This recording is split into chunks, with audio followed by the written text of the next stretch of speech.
მოგესალმებით კიდევ ერთხელ. ჩვენი დღევანდელი ლაივის მიზანი არის ისევ და ისევ პირველ რიგში მინდა რომ მაღაზიის სახელი დავაფიქსიროთ ჩვენი პოზიცია, რომ ჩვენ არ მიესალმებით და არ მოგწონს კონკურენტებთან ასეთ რეჟიმში და ასეთი საუბრება და მით უმეტეს როგორც მომხმარებელი მესმის და ალბათ არც მომხმარებლისთვის არ არის ლამაზი.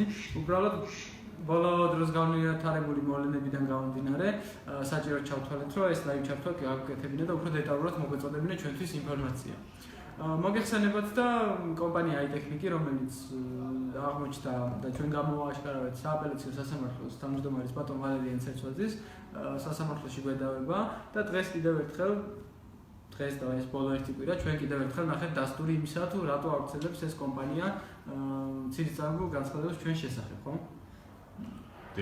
რაც შეეხება ჩვენი ამ წუთას ვისაუბრებთ იმის თაობაზე, რომ შემთხვევა იყო ესეთი, რომ მედით გავრცელდა ინფორმაცია, რომ ერთ-ერთმა მომხმარებელმა iTechnik-ის შეიძინა iPhone-ი, რომელიც გადაამოწმა Apple-ის ბაზაში და არ აღმოჩნდა Apple-ის ბაზაში. პრობლემა მდგომარეობს შემდეგში, რომ როდესაც ტელეფონი არ აღმოჩნდება ხოლმე Apple-ის ბაზაში, ნიშნავს იმას, რომ მას საერთაშორისო გარანტია არ აქვს. ყველა iPhone-ი იძებნება ხოლმე Apple-ის ბაზაში. ამაზე iTechnik-ის მხრიდან მოყვა ის, რომ თუმე ამაში ჩვენ ვართ დამნაშავე, ან ჭყალებში რა თქმა უნდა დამნაშავეში.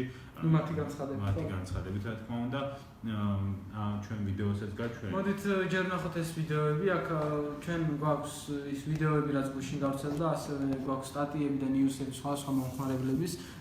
ჩვენ რამოდენიმე სიუჟეტი შევკრიბეთ. მომხმარებლის ბრალდება კომპანია iTechnik-ს. ანი მერმანიშვილის განცხადებით აღნიშნულ კომპანიაში iPhone 7 შეიძინა, რამდენიმე თვეში კი iPhone-ის ცენტრს მიმართა და აღმოაჩინა, რომ მისი შენაძენი ორიგინალი არ იყო. დაზარალებულმა მომხმარებელთა ფედერაციას მიმართა. დამიკავშირდა ქალბატონიანი, რომელმაც შეიძინა 4 დეკემბერს ტელეფონი iPhone 7 შეიძინა iTechnik-ში და ბაზაში გადამოწმების შემდეგ აღმოაჩინა, რომ ტელეფონი ფაქტიურად email კოდით არ იძებნებოდა. ვერც ერთმა აბსოლუტურად ექსპერტმა ვერ დაეხმარა და ტელეფონი Apple-ის ბაზაში ვერ მოიძებნა. აქედან გამომდინარე, შეგვიძლია გავაკეთოთ ის დასკვნა, რომ არსებობს იმის ეჭვი, რომ ტელეფონი შეიძლება იყოს არ არის ორიგინალი. ამ წუთებამდე წერდი Apple-ის და Apple-იც ადასტურებს, რომ ჩემი სერიული ნომერი, email კოდი ტელეფონის არ იძებნება მათ ბაზაში, რაც ერთგვაროვნად ნიშნავს იმას, რომ ტელეფონი მათ არ შეუქმნიათ და არ არის ორიგინალი და მე მათ მოვთხოვ აუცილებლად პასუხს და აუცილებლად მივმართავ სასამართლოსაც. კიდევ გვაქვს მეორე სიუჟეტი, სადაც უკვე უშუალოდ მოკლედ როგორც მომხმარებელმა გააკეთა განცხადება, შეიძინა iTechnik-ში ტელეფონი და მისი თქმით Apple-ის ბაზაზე რო ამოწმებდა, სერვერზე რო ამოწმებდა, არ აგდებდა, Apple ვერ ცნობდა და ბუნებრივია ისეთი ტელეფონი როგორც Apple არის, ესეთი პრაქტიკა აქვს, რომ აქვს საიტი, როგორც ჩავაგდებ ამ ლინკს და შეგიძლიათ თქვენს ნახოთ და კარგი იქნება შეძენისას თუ გაითვალისწინებთ, Apple-ს აქვს სერვერი, ჩვენთვის როგორც არის საჯარო რეესტრი, სადაც თქვენ email კოდს წერთ და იქ ნახულობთ პირველად როდის ჩაიდოს იმ ბარათი ტელეფონში და აქვს თუ არა ამოდის საერთაშორისო გარანტია. მოდით სანამ გავგზავნოთ მეორე სიუჟეტიც ნახოთ, სადაც მათმა წარმომადგენლებმა თქვეს, რომ თითქოს iPhone Plus-ის ხელი ერია ამ საქმეში. ზირებული iPhone-ების შემძენი პირები კომპანია iTechnik სუდში ვიან დაზარალებული ამბობს, რომ 2045 თვარად შეძენილი iPhone 7 ბაზაში გადამოწმების შემდეგ Apple-ის ბაზაში ვერ აღმოაჩინა. მოქალაქე აცხადებს, რომ მან კომპანიას ტელეფონის შეცვლის თხოვნით მიმართა, რაზეც უარი მიიღო და დავის სასამართლოში გაგზელებისკენ მოუწოდებს. iTechnik-ში აცხადებენ, რომ მომხმარებელი მათმა კონკურენტმა iPhone Plus-მა შეიყვანა შეცდომაში. დავადგინე, რომ ჩემი ტელეფონი არამედ მეორედი კი არა, საერთოდ ორიგინალიც არ აღმოჩნდა. Technik-ის მენეჯერს ქალბატონ გვანცას გავესაუბრე, ეუბნება, რომ ის არაპირებს სასამართლოს გარეშე დავის მაგვარებას. ამ წუთებამდე წერდი Apple-ის და Apple-იც ადასტურებს, რომ ტელეფონი მათ არ შეუქმნიათ და არ არის ორიგინალი. ბაზაში გადამოწმების შემდეგ აღმოაჩინა, რომ ტელეფონი ფაქტიურად email კოდით არ იძებნებოდა. ამის შემდეგ მიმართა ექსპერტებს, რომლებმაც დაუდასტურეს, რომ ტელეფონი email კოდით ვერ იძებნებოდა, არსებობს იმის ეჭვი, რომ ტელეფონი შეიძლება იყოს არ არის ორიგინალი. ანუ ესეთ სიუჟეტები მრავლად არის, ასევე არის სტატიები ძალიან ბევრი. მოდით რამდენიმე სტატიაც გავაცნოთ.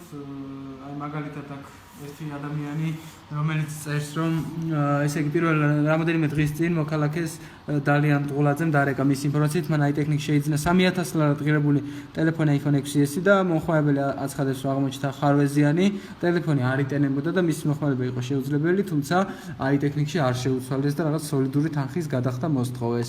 ასევე კიდევ ერთი რომ სხვა მომხმარებელი, რომელიც პრეს კონფერენციაზე აცხადებს, რომ მეორადი ტელეფონი შეიძინა თუ გაღუნული იყო კორპუსი თუ გახსოვს ესეთ кейსი. მოკლედ ჩვენ გვინდა ერთადერთ კიდევ ერთხელ გვინდა რომ დავაფიქსიროთ, რომ ჩვენთვის არ არის მიღებული ასეთ თემაში კონკრეტულად საუბარი, თუმცა აი ამ ბოლო ცირის წარმოებისთვის აუცილებლად უნდა გაგვეცა პასუხი. ჩვენი აზრით ეს ცირის წარმოები, რაც წლების განმავლობაში ხდებოდა iTechnics და ჩვენი მისამართით, არის ორი მთავარი ფაქტორის გამო. პირველი, რომ აი ეს უკმაყოფილო მომხმარებლების ტალღა, როგორც მომხმარებლები აცხადებენ სხვადასხვა პრობლემებით, რომ შეიძინეს iTechnics-ში ტელეფონები, გადაფარონ და ჩვენ გადმოგვაბრალონ და როგორმე საზოგადოებამდე ეს ინფორმაცია არ მივიდეს და მეორე, მთავარი მტკიცებულებები ჩვენ რომ გამოვაშკარავეთ სააპელაციო სასამართლოს თავმჯდომარის არის ეს ბიზნესი, ვალერიან ცერცვაძის, იცით ალბათ სასამართლოში ლეგენდარული დავა არის, იმიტომ რომ ესეთი პრეცედენტი ალბათ სამართლის ისტორიას არ ახსოვს, გოგიდა რომ იურისტებმა სხვა დავიდასტურეს ეს ასევე საერთაშორისო ორგანიზაციებმა. Facebook-თან დაკავშირებით სასამართლოში iTechnics მიერ შეტანილი საჩვერის ძირითადი ნაწილი ეხება დავას კონკრეტულად საუბარი არის, რომ iPhone Plus-მა ჰაკერული შეტევებით გაუქმნა Facebook გვერდი. მეგობრებო, მინდა გითხრათ, რომ Facebook გვერდის გაუქმება შეუძლია მხოლოდ თავად Facebook-ს.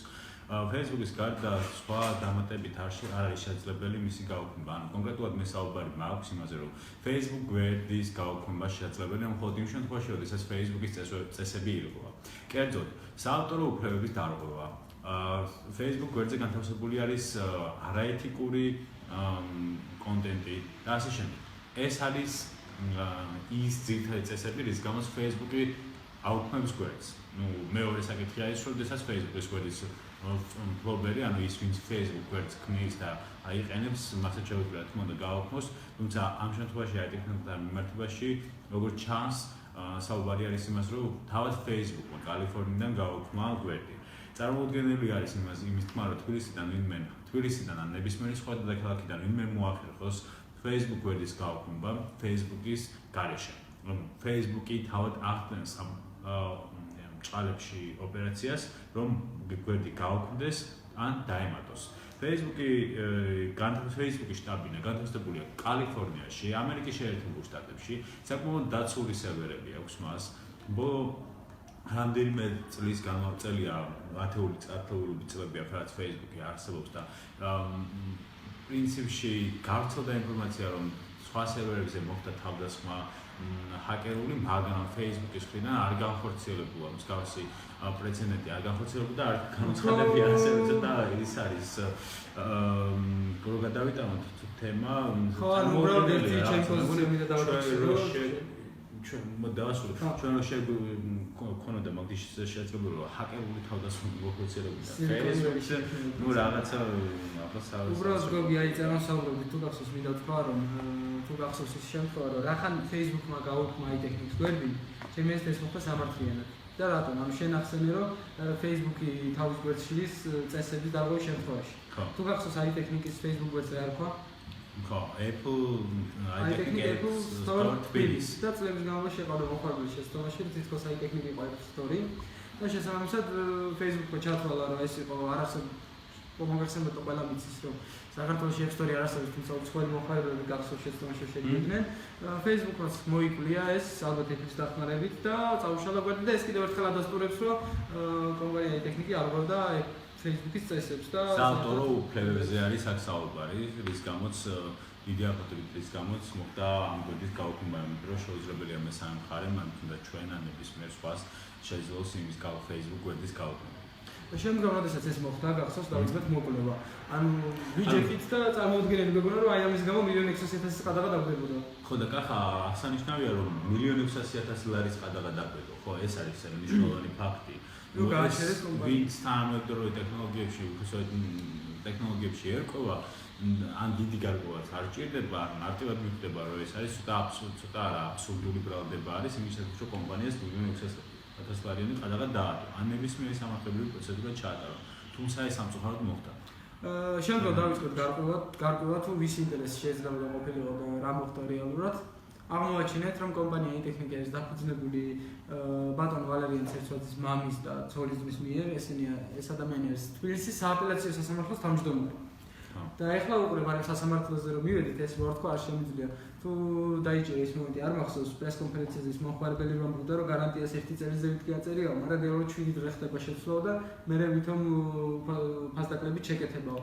ანუ ერთი რომ ტელეფონი ვიყიდე ხო თქვათ და დავზარავდი ხო საგარანტიოდ ხო არაფერს გავხდები და სასამართლო კიდე მაგათი არის ანუ სააპელაციო სასამართლოს თავმჯდომარე არის i-Technic და წარმოიდგინე რომ მე მოხარბილო დავზარავდი და გამოდის რომ ჩემი ფლობები ორ და დავიცვა ვერც საგარანტიოთი და ვერც სასამართლოთი ესე გამოდის აღსანიშნავია ის თემა რომ თბილისის სააპელაციო სასამართლოს ანუ მეორე ინსტანციის საკმაოდ მაღალი ინსტანცია არის სააპელაციო სასამართლოს თავმჯდომარის კავშირები i-Technic-თან კავშირებს i-Technic-თან ადასტურებს რამდენიმე ფაქტი კერძოდ საუბარი არის მანქანის ანუ შენ უფრო ვრცელად ალბათ ისაუბრებ ამის შესახებ მანქანის სახელმწიფოს კუთვნილის მანქანა რომელიც არის სასამართლოების ბალანსზე საერთო სასამართლოების ბალანსზე ათხოვა 2014 წელს მე მგონი ხო საახალწლო კლიპში რომ გადაიღო i-Technic საახალწლო კლიპი ეგ იყო პირველი კავშირი რაც სრულად შეუძლებელია მეორე არის შემთხვევა როდესაც კონკრეტულად საუბარი არის იმაზე რომ თბილისის სააპელაციო სასამართლოს თავმჯდომარე ვალერიან ცერცვაძემ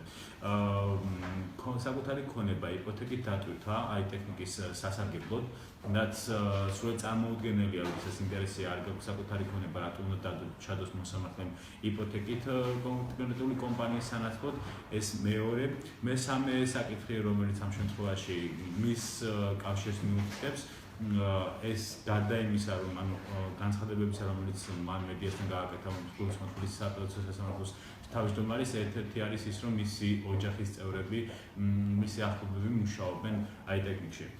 ჩვენ მოვიძიეთ კიდევაც ვალერიან ცერცვაძის მიერ დაგროვებული ქონება სხვა შორის ერთ-ერთი ადვოკატი იმასაც აცხადებს რომ კონკრეტულად ვალერიან ცერცვაძეს როგორც კი მოსამართლე გახდა საკმაოდ ბევრი ქონება უბრუნდება უბრალოდ საეჭვო არის ის ფაქტი და ნამდვილად საჭიროებს კვლევას უფრო სწორედ მისი ხელფასით რამდენად შეეძლო დაეგროვებინა მას ეს ქონება რომელიც აქვს ძალიან მნიშვნელოვანი ფაქტი არის ის რომ აი მანქანაზე გოგი ამბობდი და მაინც რო ვაჩვენოთ ხო საზოგადოებას აი ეს არის i-Technic-ის კლიპიდან ამოღებული ფრაგმენტი სადაც მანქანა და მიაქციეთ ყველა მარკის ნომერი GLL 101 და აი ასევე ეს ადამიანი რომელიც ძღოლი არის და გადაღებული არის კლიპში არის სააპელაციო სასამართლოს მოხელე ხო ძღოლი და ესეც თანამშრომელი და ესეც ცნობა შინაგან საქმეთა სამინისტროდან რომელიც გამოვითხოვეთ სადაც ჩანს რომ ავტომობილი GLL 101 არის 2012 წლიდან სახელმწიფო ბალანსი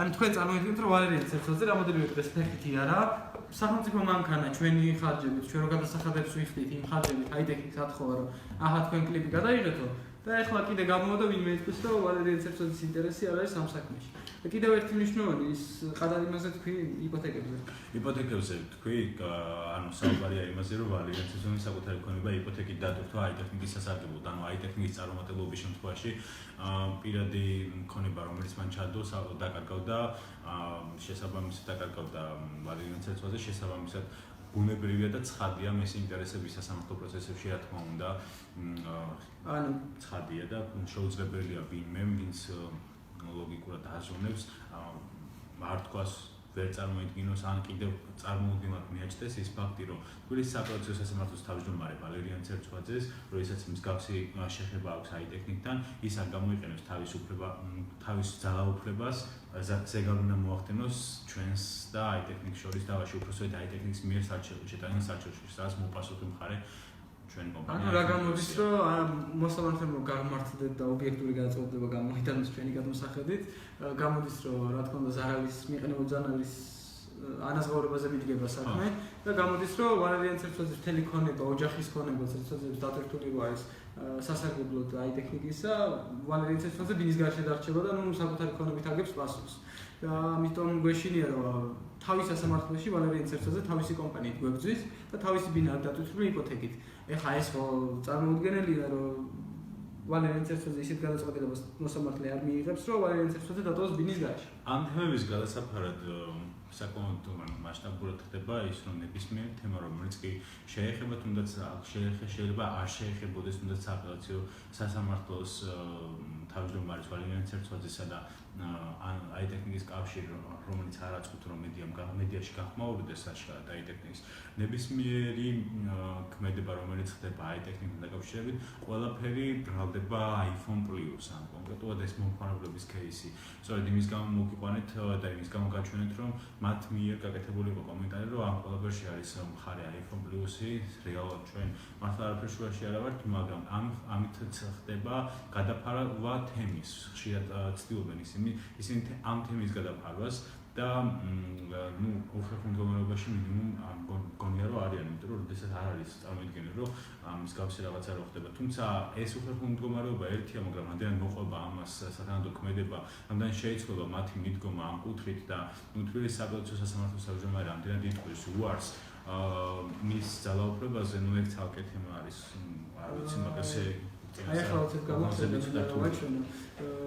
აი რო ახსენეთ იპოთეკები და ეს ცნობა თუნდაც ხო ალბათ არ ვიცი რა იგონათ რომ საჯარო რეესტრიდან ჩვენ იპოთეკებს ვერ გამოვითხოვდით თუ ამ ცნობას ვერ ავიღებდით ანუ აი მინდა გაჩვენოთ რას ამბობდა გვანცა მიკუჯაძე და თვითონ ვალერიან ცერცვაძე სანამ ჩვენ ამ ცნობას გამოვითხოვდით და როცა დავიწყეთ ამაზე საუბარი დაბირგეობნებთ რომ არასდროს არანაირ კავშირში არ ყოფილა ამ პირდაპირგეობნებთ რომ არასდროს არანაირ კავშირში არ ყოფილა ამ ბიზნესთან. დაბეჭდებით შემიძლია გითხრათ რომ არც კომპანია აი ტექნიკთან არც სხვა არანაირ ბიზნესთან მე არასოდეს არც ახალ არც შეხება არ მქონია. ანუ ეს ადამიანები გამოდიოდნენ ანუ რა ვიცი ძალიან ცუდი პრაქტიკა არის რომ სააპელაციო სასამართლოს მოსამართლე გამოდის დღეს ამბობს რომ არანაირ შეხება არ აქვს და შემდგომ გამოდის და სხვა განცხადებებს აკეთებს და უფრო მეტიც გახსოვს რუსთავიორის ჟურნალისტმა რა თქვა, როცა ჩვენ ეს გამოააშკარავეთ და ფაქტები დავუდგეთ, რომ იპოთეკის ხელშეკრულება არსებობდა, ცერცვაძის ბინა იყო დატვირთული იპოთეკით, არც გვქონდა ეს ცნობა, რაქნა ვალერიან ცერცვაძემ და აი ტექნიკმა ჟურნალისტებს ემალებოდნენ და თუ გახსოვს სული სისმოდა ჟურნალისტებისგან, რომ კომპანია აი ტექნიკი ამაზე კომენტარს არ აკეთებს. ანუ ემალებიან ჟურნალისტებს და მარტო მაშინ არიან დიდ გულზე, როცა ჩვენ თქვის უნდათ რომ რაღაცა დაგვაბრალოთ.